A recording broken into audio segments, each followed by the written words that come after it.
Boxing updates mga boss, ayon sa ulat ng Business Mirror, kinumpirma ni Bob Arum na hindi niya nakausap si Manny Pacquiao. Ayon sa report, nagulat daw si Bob Arum nang marinig ang isang hindi pa kumpirmadong ulat mula sa Maynila na nagsasabing muling makipagtulungan sa kanya si Manny Pacquiao upang lumaban muli sa ilalim ng kanyang promotion sa susunod na taon. Sabi ni Bob Arum sa Business Mirror sa pamamagitan ng tawag, "Wala akong alam tungkol dyan at hindi ako pamilyar sa kwentong yan." At binanggit din ni Bob Arum na matagal na siyang walang komunikasyon kay Manny Pacquiao. Dagdag pa ni Bob Arum, "Well, sana nga lumaban siyang muli sa ilalim ng Top Rank promotion ko. Pero wala talaga kaming naging pag-uusap. Gusto ko sanang mangyari yon pero hindi pa talaga kami nag-usap ni Pacquiao."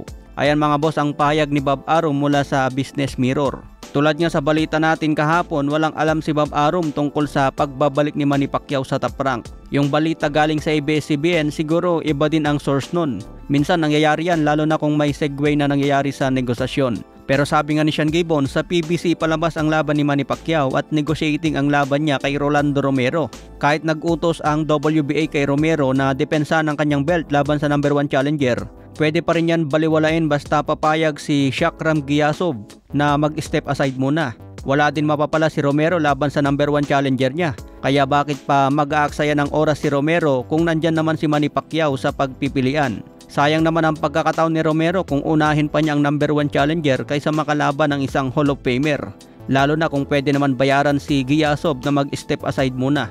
Kaya abangan po natin ang updates tungkol dyan mga boss. Sa iba pang balita, Johnny Vic Alemcanoli versus Eris Landilara. Co-main event ni Pitbull Isaac Cruz versus Lamont Roach sa December 6. Unification ng 3 titulo ang laban ni Lara at Johnny Vic, pero co-main event lang sila ni Pitbull.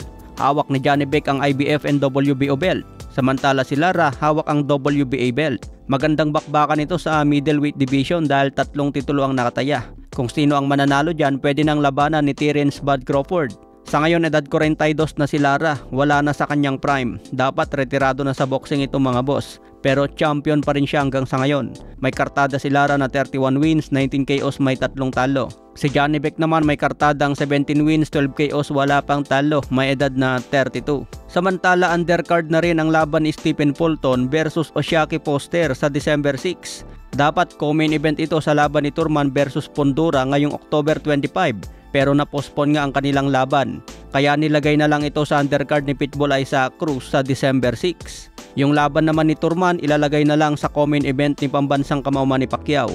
Kaya full pack ang abangan natin ngayong December 6. Yung laban ni Pitbull Cruz mga boss na main event, nakataya lang dyan ang WBC interim belt. Samantala yung dalawang undercard niya, puro world champion. Kaya napakalupit talaga ni Pitbull Cruz, pang main event ang Caracas. Undercard na lang yan yung mga world champion at unification pa. Okay mga boss, hanggang sa muli nating updates.